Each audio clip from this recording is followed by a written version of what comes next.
In the second chapter, you discuss the disunity that we have in the culture, but also in the church. It seems like we're living through an age of confusion unlike anything else in recent times. What takeaway, what advice, counsel would you give to people? Well, there are two things. To recognize that I say that there are problems in the church is not an act of disloyalty to the church. Right. And it's certainly it's not a disrespect to the Pope.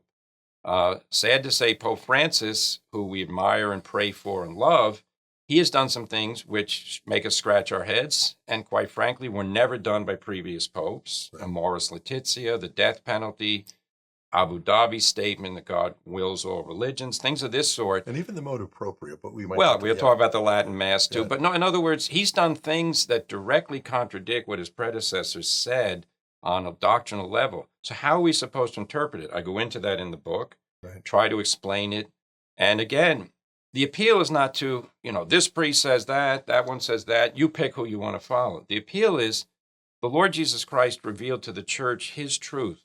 The church has basically explicated, propagated, and explained that over 2,000 years.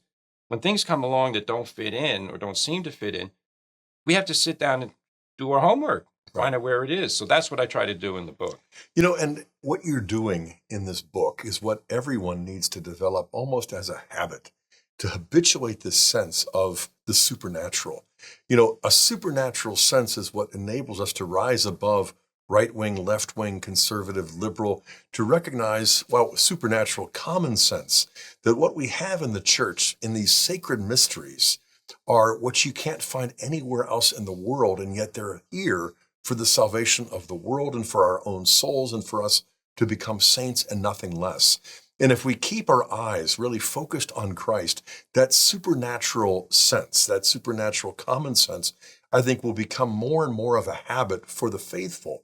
And I'm seeing in the rising generation of younger clergy that same development, that same habituation. And so I do think that we're not going to be out of the confusion anytime soon, but I do think that people are going to find themselves, clear-headed enough to actually provide leadership for their families, their parishes, and yes, Sure. their dioceses as well.